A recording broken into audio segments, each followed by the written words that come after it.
Be careful, the right title is we are surrounded by hidden conflicts.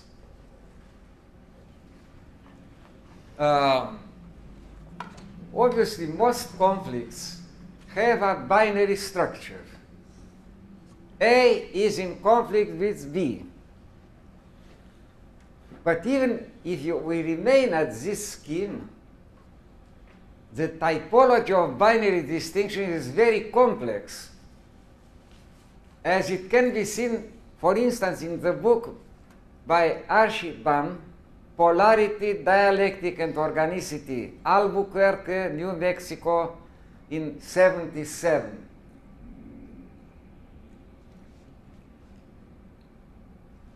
I think that understanding of a binary distinction is perhaps the simplest act of intelligence we can imagine.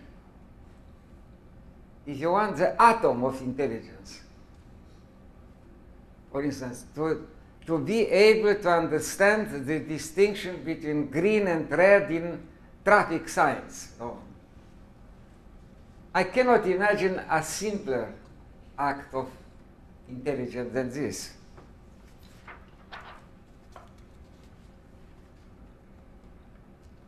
And to recall a typology, a provisional typology of binary situations, or binary conflictual situations. Antonymy, like up and down. Oxymoron, like cold fire. Antinomy, like it was conceived by Kant, and also when you have both rejection and attraction between two terms, but I will speak more about this. The double bind considered by the Palo Alto School of Psychotherapy, and you are forced to do at the same time two actions which are incompatible. Or the yin-yang distinction in the Chinese philosophy of the 4th and 3rd millennia before Christ are a few of the examples of binary scenarios where we have both attraction and rejection between the two terms. We could also include here the zero-sum games in the theory of strategy. You see, in all these things, you cannot well understand up otherwise than in relation to down. Either you understand both of them or you understand none of them. There is no alternative. Contrary to the appearance, binary distinction needs sometimes a preliminary understanding of ternarity. You cannot understand well number 2 without having an understanding of number 3. Why? Because, for instance, number 3 is a mark of mediation processes. For instance, how can you learn that hot is opposed to cold and not to hard or to solid? When you take a shower and then you can experience the move from hot to cold or from cold to hot, and then you learn that they belong to the same category of temperature. So you need this mediation process, so you need ternarity in order to understand binarity. Most interesting contrasting pairs have the double aspects of both synergy and conflict. Left, right, synchrony, diachrony, up, down, syntagmatic, paradigmatic. In all these cases, each term needs the other in order to understand it. They can be understood either together or nothing. But each of them is in some sense opposed to the other. And maybe one of the most illuminating examples in this respect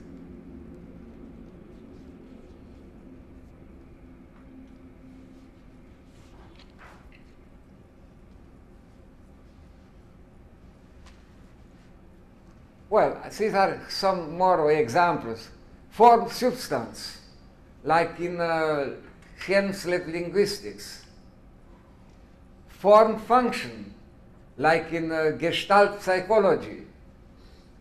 Competence performance in Chomsky linguistics. But on the other hand, each term is opposed to the other in some respect, creating a conflict taking various forms from polar difference to rejection or incompatibility. So here you have a variety of such examples. In all examples considered above, both the synergetic and the conflictual aspects are apparent, explicit. I stress the word explicit. They have an a priori nature, directly visible. These are the conflicts which are directly visible, perceived. And my concern now is not this. I put them as an introduction in order to understand the difference. Perhaps most conflicts surrounding us are of this type, and their understanding is a condition of survival.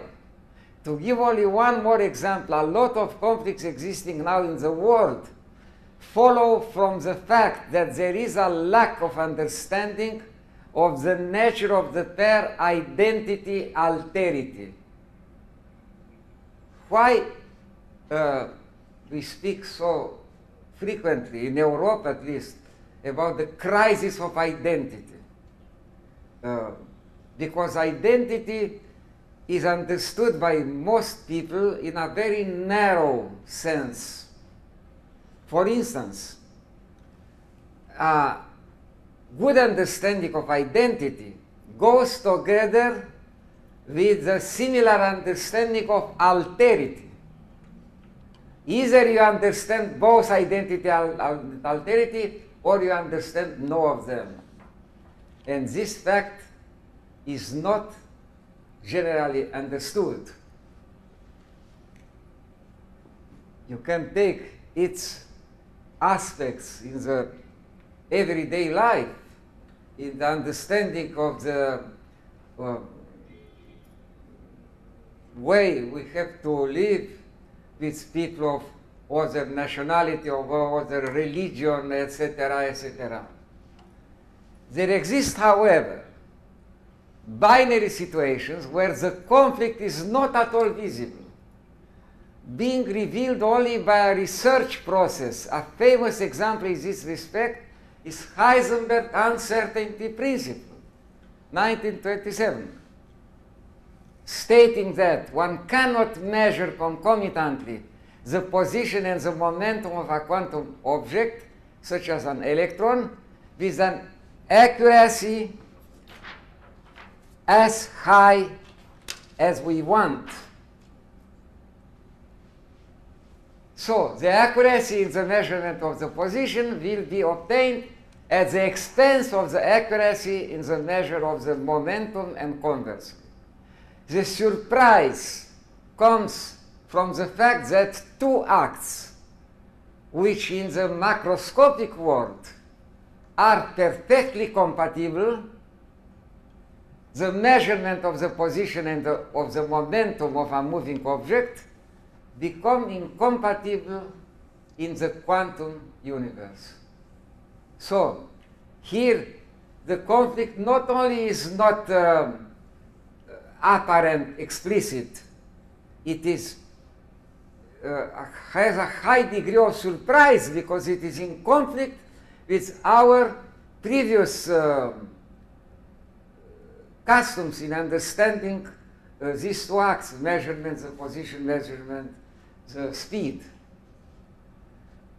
Pairs such as, this means measurement of position, measurement of momentum, are called conjugate pairs and are characterized by the a posteriori nature of the conflict they reveal, in contrast with the pairs we have described before, where the conflict was a priori, not a posteriori. The metaphorical potential of Heisenberg's principle stimulated D.N. McCloskey in 1994 to propose an economic uncertainty principle under the form of two types of activity apparently in cooperation, giving the impression that the second one is a natural consequence of the first.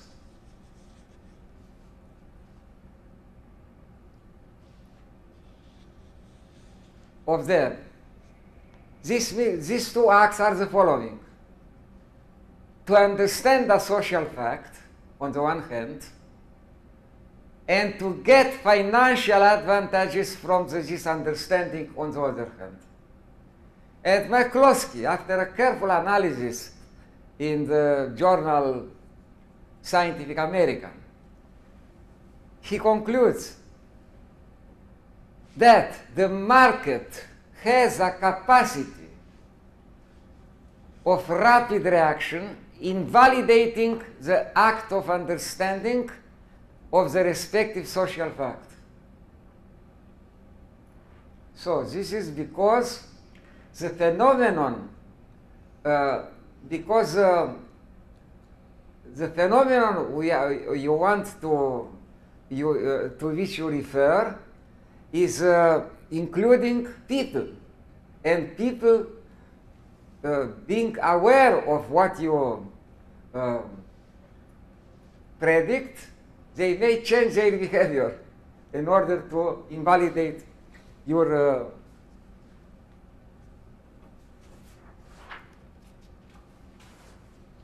and McCloskey refers as an example to economic statistics yesterday used to anticipate recession, today used to predict those changes in the policy of the government which will avoid recession. So, in this example, the key words are at the expense of. This is, you see, a way to look at the world different from the way characterized by the word optimization. It's a way of compromise. Look around in the living universe. Every advantage for some species is a loss for some other species. Each species wants to survive, but this is possible only at the expense of the survival of other species.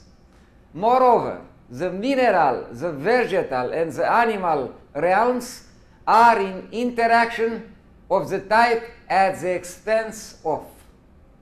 This situation can be formulated in a more general form. Some requirements, each of them acceptable when considered individually, may become incompatible when they are considered simultaneously. Let us consider the requirement, an example of everyday life. Take the requirement of truth and the requirement of exactness. They seem at a first glance, they seem equivalent. No? They seem not only compatible, but also stimulating each other. No? If you want to stimulate the truth, you have to stimulate exactness and conversely. Well, despite this apparent synonymy, truth and exactness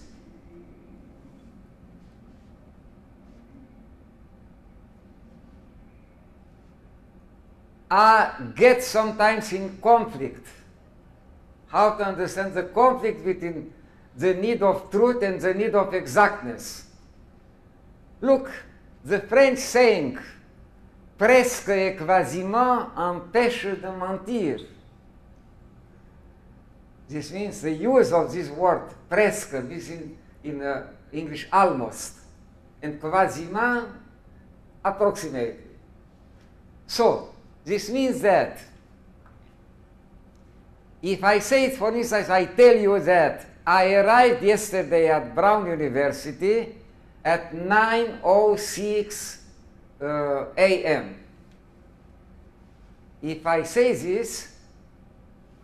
this exactness, to precise also the minutes, is very risky. I may be wrong, in conflict with the truth. So, in order to avoid this danger, I prefer to say I arrived yesterday at Brown University around 9:00 a.m. You see? I replace the exactness, 9:06, by the imprecise words approximate, around. So, if you want, the price I have to pay in order to avoid the lie is to no longer be exact, to be imprecise. And you may find a lot of other examples. In everyday life, you are faced with a lot of such situations.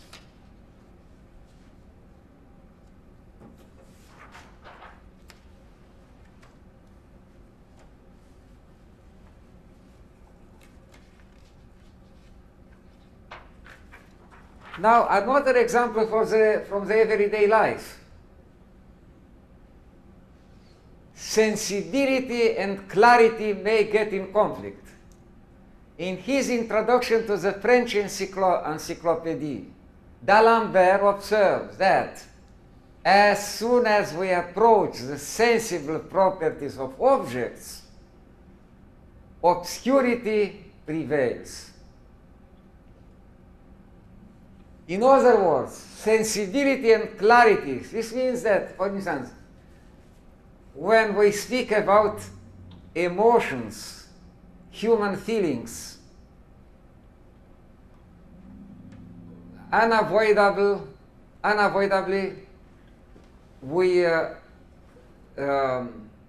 fall in, we cannot avoid some obscurity. Clarity is no longer possible. This fact explains the importance of vagueness, of the diffuse and of the obscure in poetry, in art in general. Why poetry prefers obscurity? The dark is preferred to the light, and how do you say, the crepuscular is preferred to the clarity of the day, or something. The crepuscular, the morning crepuscular, the evening crepuscular are preferred in because these fields are mainly concerned with the sensible aspects of life, as it was already shown on the cognitive map. And again, you have to refer to the cognitive map. You remember when I put all these sensible aspects at the right, under the control of the right hemisphere of the brain. Art criticism is directly concerned by this fact. Georges Braque, for instance, observed that in art, main relevance have just those things that cannot be told. Fortunately, we understand more than we can tell. See, here are some other couples, conflictual couples. Certainty, reality, rigor meaning, reality, rigor. Let us see what happens here. I quote Einstein. Einstein observes, I found this quotation in Robert Rosen's articles, that, look, what Einstein said, as soon as mathematical statements are certain, they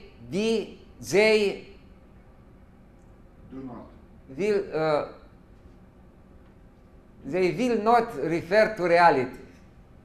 And as soon as they refer to reality, they are no longer certain.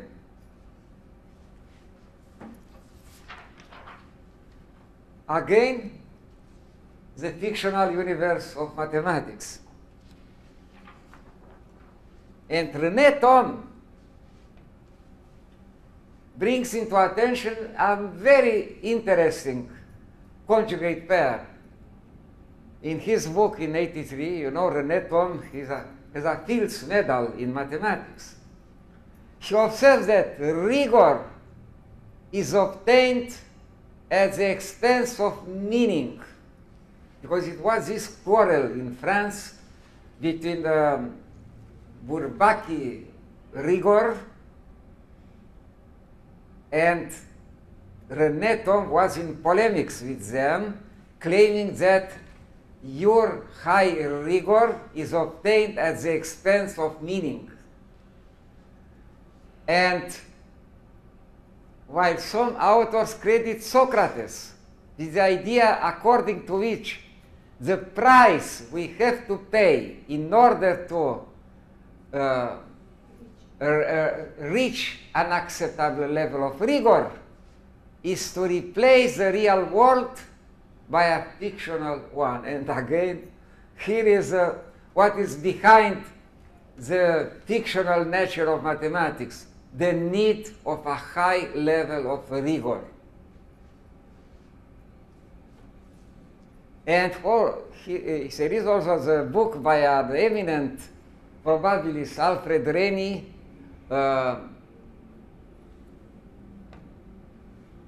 where he comments in this respect, and we realize that he made a comparison between Euclid's elements and Homer's stories. They are equally fictional. An irreducible conflict between consistency and completeness in some formal systems. Gödel's theorem, you see how we bring Heisenberg and Gödel under the same umbrella, because despite the big difference between their results, one is concerned with the empirical empirical experimental world, the other with the logical one, but they both belong to the world of conjugate pairs, because what we have in view in Gödel's incompleteness theorem, asserting that in some formal systems, which include enough arithmetic, two natural requirements, consistency, this means non-contradiction, and completeness, cannot be both satisfied. So you can obtain one of them even only if you renounce to the other. This is much sharper than in the case of Heisenberg, where there is a degree of the price we have to pay for having one of them is the sacrifice of the other. And then you will see something very interesting, because Gödel's theorem took a long time to be understood by the world of science. What happened in linguistics by an eminent linguist, Louis Hjelmslev, a Danish linguist, who proposed his system is called glossematics. But he's interesting because he is the first linguist claiming that linguistic description need an algebraic structure. And in his Prolegomena to a Theory of Language, published in 43 in Danish and in 53 in English, he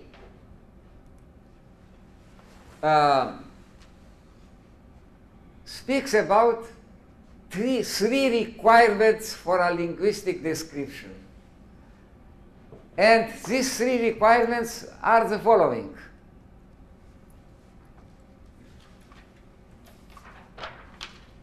First requirement, coherency, by which he understands, excuse, there are some printing mistakes, lack of contradiction. Exhaustiveness, equivalent to completeness. And simplicity, in modern terms, low complexity. Well, taking into account the general algebraic and formal orientation of Helmstedt's doctrine, we may ask whether the impossibility to fulfill these requirements, mainly the first two of them, is not a consequence of Gödel's theorem. But Helmstedt was not aware of this theorem.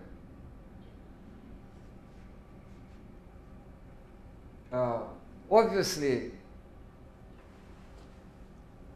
he repeats the natural requirements imposed by Hilbert and by Russell, because they are very natural, obviously, but he ignored Gödel.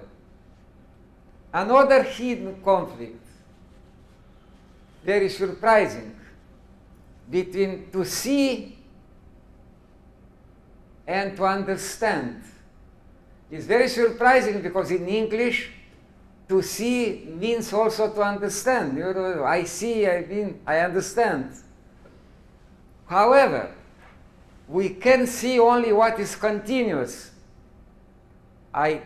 Here I use the word to see, not in the metaphorical way, in the proper meaning, denotative meaning. We can see only what is continuous, and we can understand only the finite. Only what can be reduced to a finite number of parameters can be really understood. So, the finite is a particular case of the discrete. The pair, to see, to understand, has the status of a conjugate pair. Also, the verb to see is often used with the meaning to understand.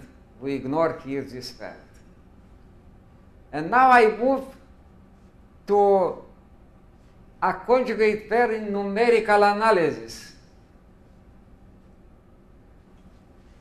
The pair, the need of empirical efficiency, and the need of theoretical convergence. Physicists and engineers are often confronted with this aspect of the law, I call it law of universal misery. This is an irony, obviously. Just for the most empirically efficient processes of approximation, it is very hard to prove their convergence in the mathematical meaning of the word. Such processes are usually known only by the first terms. Conversely, in most cases in which convergence can be established easily, it is so slow that it is practically useless. A classical example is the convergence of the to pi to 4 of the series 1 minus 1 to 3 plus 1 to 5 minus 1 to 7, etc. And here this scenario repeats again and again, or for instance in the field of the classical problem of three-body problems, some results were also contaminated by this slow convergence of some series which practically invalidate the use of the respective developments.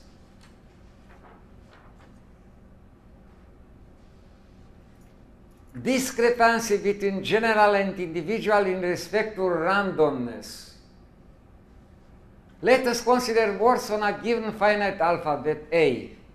Emile Borel had the idea to consider the infinite word X on A as random if all words on A of the same finite length n have the same probability of appearance as factors of X. This was at the beginning of the past century. He applies this idea to real numbers, conceived as infinite words on the alphabet from 0 to 9, and called normal any random real number, and so Borel proved his famous result that almost all real numbers are normal. Obviously, rational numbers are not normal. But Borel's theorem gives hopes that it will be easy to find examples among irrational numbers of normal numbers. However, this does not happen for the most individual irrational numbers. We are ignorant about their possible normality. We are faced here with the following pair: global knowledge, individual knowledge of the status of normality. You see, be careful. Sometimes it is very important to look what is cancelled.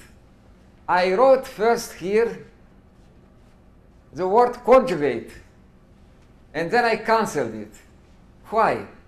Because in this situation you can see that you have a conflict, an surprising conflict, but which no longer has the status of a conjugate pair. Why?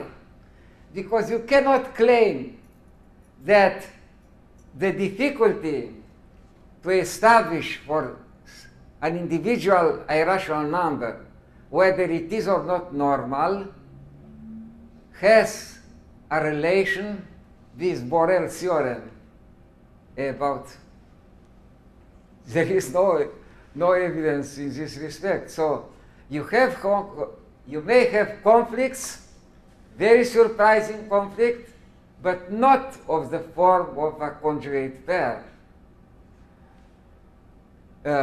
This pair hides a conflict having the meaning of a surprising discrepancy between the global and the individual knowledge in respect to normality.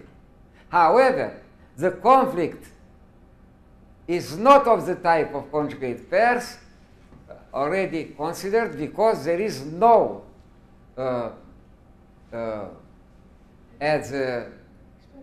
nothing, there is no at the expense of relation between the two terms.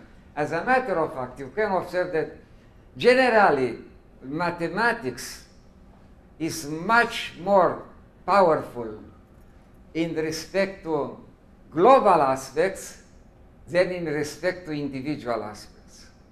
You may imagine how late was captured an individual transcendental number by Liouville, only in the 19th century.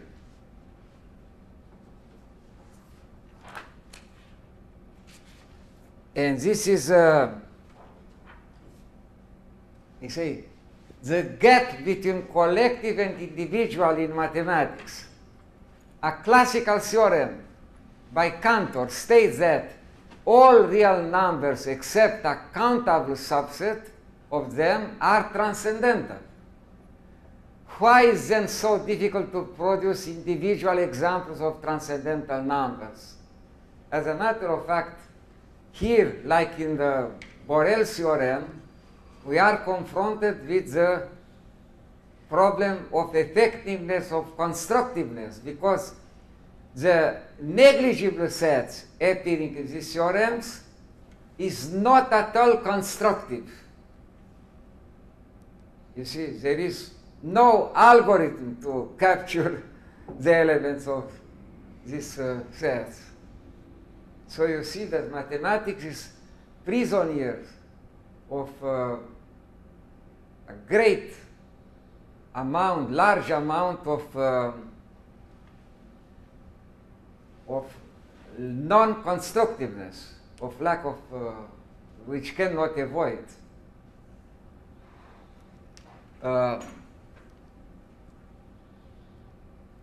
Classical theorems say that all real numbers except a countable subset of them are transcendental. Why is then so difficult to find? The first such example came only. The secret of this situation is related to lack of constructiveness of the exceptional set. Here it is countable. In Borel's theorem it was of Lebesgue measure 0, but in both cases it is asserted the existence of this exceptional, in some sense negligible set, having no indication about the way to find it. So we have here the pair, global individual knowledge of transcendental numbers, which is of the type of a hidden conflict, a surprising a posteriori conflict, but again not of having the status of a conjugate pair.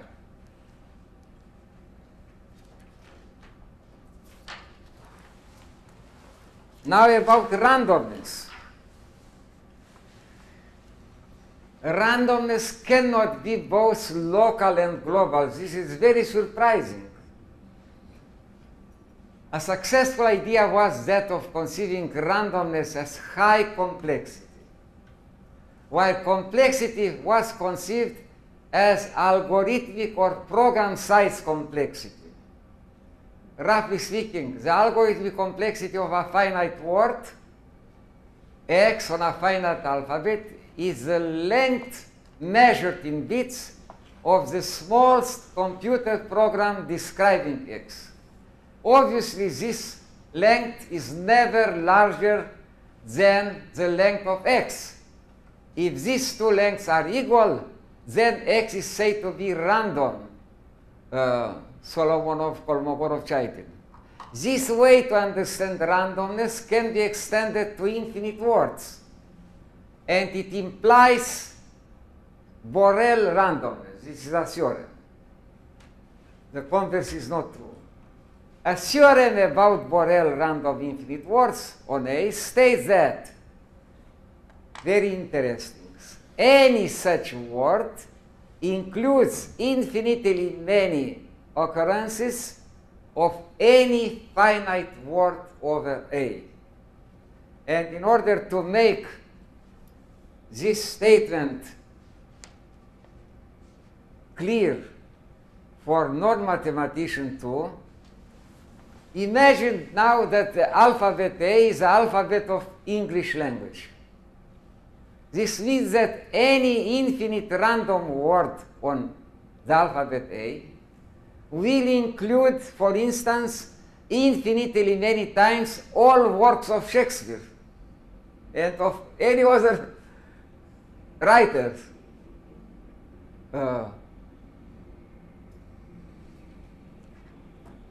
This means that, obviously, where we have the word of Shakespeare, this is the opposite of randomness. It's this high degree of order. This means that global randomness implies local non-randomness. And to understand, the interesting thing is that it implies local non-randomness of any finite, possible finite length.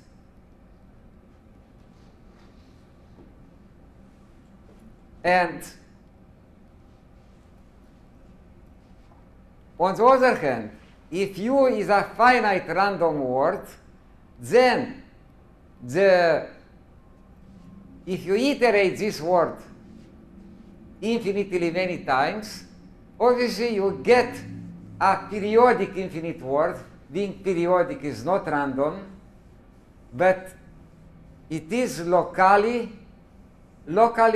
random, because the period is made by a finite string which is random in the meaning in which randomness was defined for finite words. So there is here a hidden conflict located in the pair local global randomness of an infinite word. But you have implication global randomness implies local non-randomness of any length, but the converse, I don't know whether it is or not true. Another type. Putnam-Lakoff conjugate pair. In his critical attitude against objectivist semantics, Hilary Putnam, in 1981, has developed an argument against what he calls metaphysical realism. Using it, George Lakoff, in Woman, Fire, and Dangerous Things, 1987, proposed an argument claiming that objectivist semantics is internally inconsistent. Specifically, the following two statements, apparently not only consistent, but supporting each other, are in conflict, claims Lakoff, following Putnam. The first statement, semantics characterizes the way that symbols are related to entities in the world. And second statement, second claim, semantics characterizes meaning. They are in conflict. Again, a surprising conflict. These statements exclude each other, so they form a conjugate pair. As a matter of fact, the relationship between symbols in the world, symbols and the world, does not characterize meaning, Lakoff. Lakoff points out the weak point of objectivist semantics, according to which meaning is defined in terms of truth for whole sentences and in terms of reference for parts of sentences. So that an inconsistent procedure.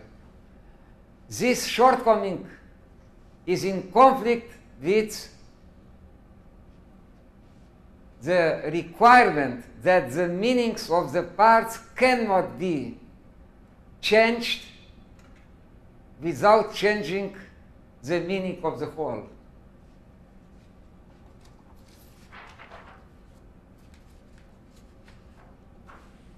Now, from conflictual pairs to conflictual sets, Kenneth Arrow,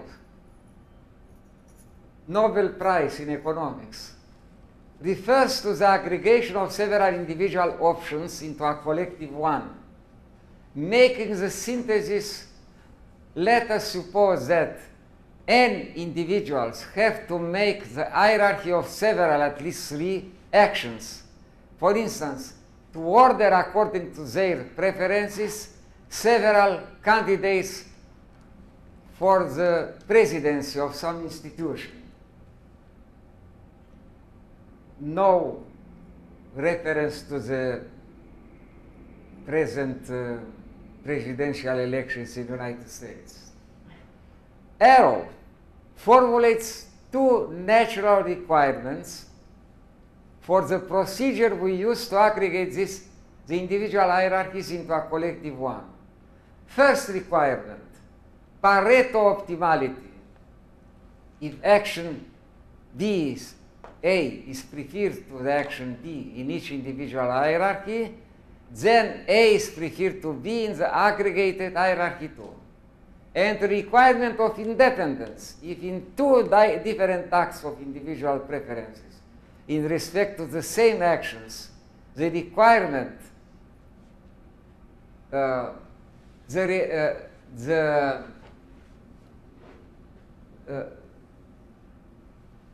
in respect to the same actions, the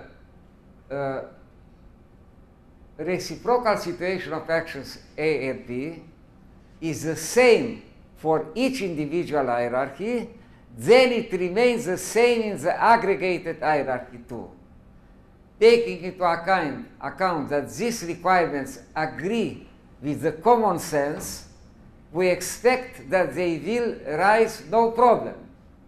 But arrow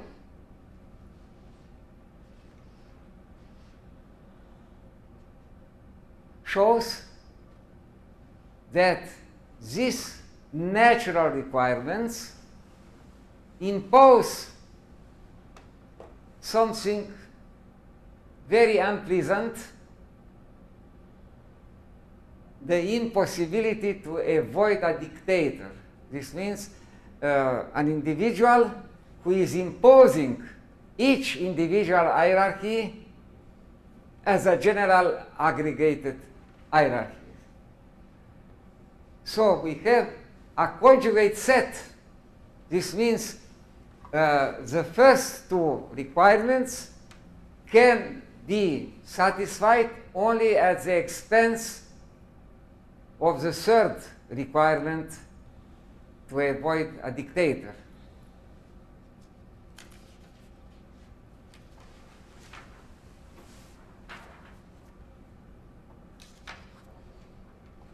And a similar result by my colleague Gheorghe Păun, Impossibility Theorem.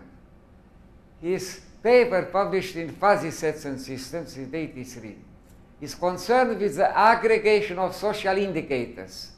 Using an informal style, we can say that he proved that three requirements, each of them very reasonable, to be sensible, improvement of the individual indicators yields a corresponding improvement of the aggregated indicators, to be anti-catastrophic.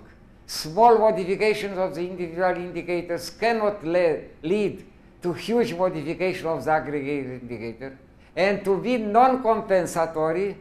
Deterioration of some indicators cannot be compensated by improvement of other indicators. For instance, bad food cannot be compensated by good dwelling. All these three requirements get in conflict when they are imposed simultaneously. This means that two of them can be satisfied only at the expense of the third one, which will not be satisfied. We have a conjugate triplet.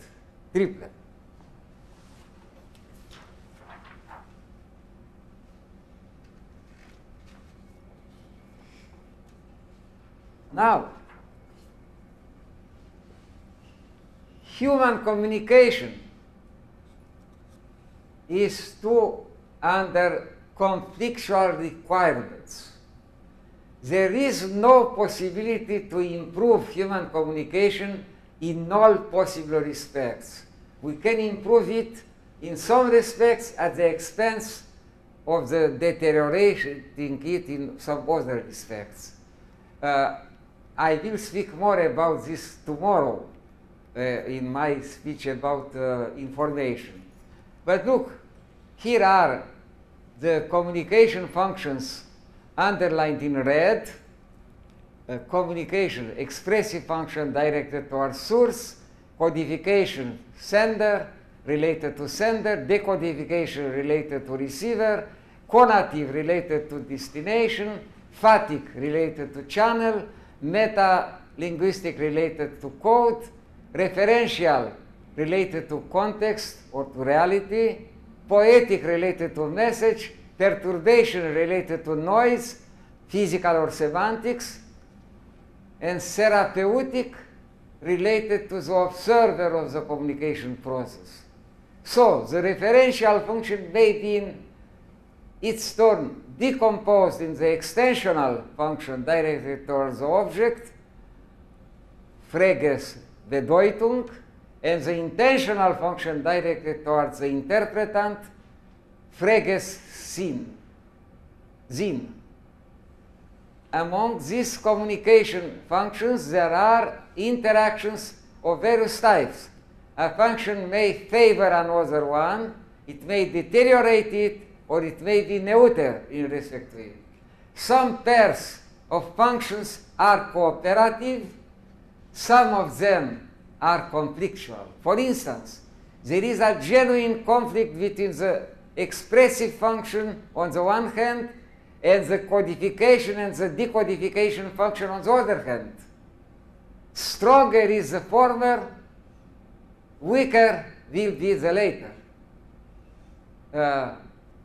The totality of all these functions is a mixed synergetic and conflictual set, so we cannot obtain a simultaneous optimization of all communication functions. We can only improve some of them at the expense of other of them. Grice's cooperative principle. This is one of the favorite topics in the field of communication. He proposes some conversation postulates under the global name of a cooperative principle. We have analyzed them in the article I indicate there, and we have shown that his principle is only partly cooperative.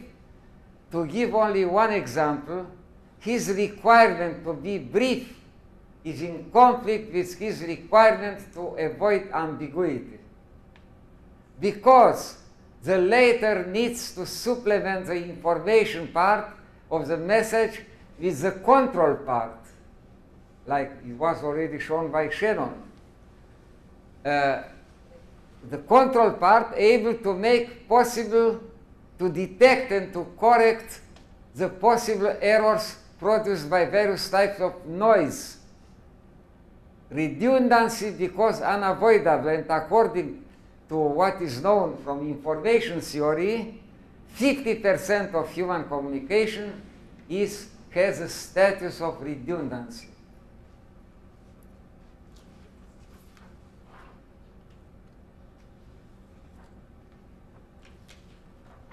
The identity of the human body hides some conflicts, as we have shown in the paper indicated there. The identity of the human body is the articulation of several identities: material, genetic, structural, holographic, holonomic, managerial, computational, ecologic, dynamic, semiotic, etc.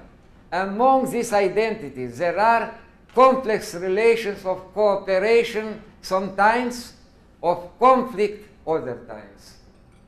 For instance, to refer only to the conflictual aspect, there is a conflict among the material identity and the dynamic field identity. The former is deteriorated by the later. Some atoms today in our body leave it tomorrow and determine instability. You know, there is a well-known result in biology that at each 5 years, the atoms in our body change completely. So, you understand in this way how weak is the material identity of our body, which apparently is most visible, no? But why I can recognize Sorin, even if I did not see him in the last 5 years, because the structural identity remains stable. This means the patterns in which atoms are inserted, they have a long, are more resistant in time. So this is why we can recognize people even if we did not see them in the last 5 years. But this shows that the most apparent aspect of our identity is just the weakest one, the material, very superficial. But it is deteriorated because it is a continuous migration of some atoms of our body are leaving the body and other atoms replace them. And obviously this material identity is in conflict with the interactive identity, the way our body is interacting with the surrounding. Also, we inherit some capacities of the body to face situations related to a period far away in the past, because the genetic evolution is very slow, while the interaction with the surrounding and in order to respond to the stimuli we get,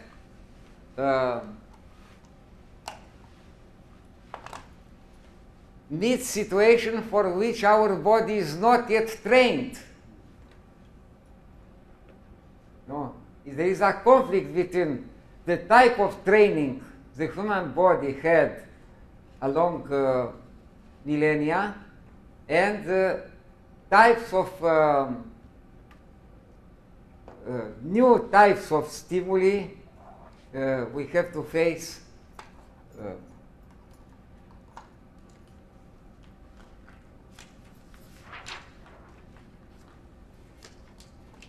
Conclusions.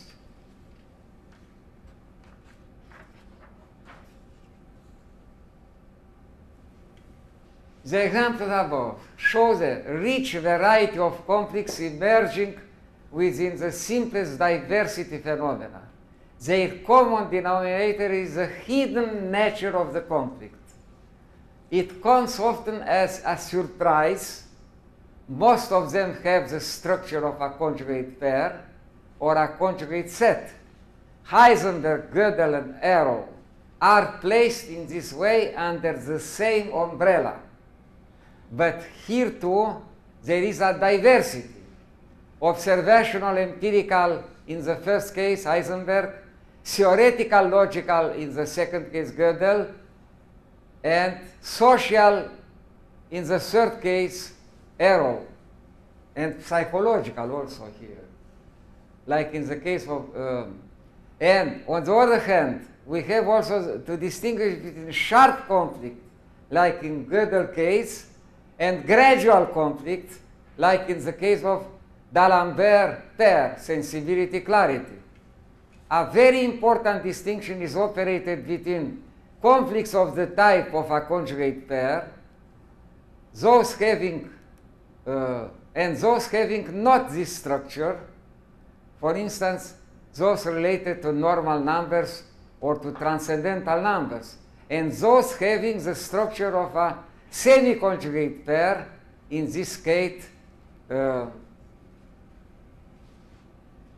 about random infinite words. Thank you for attention.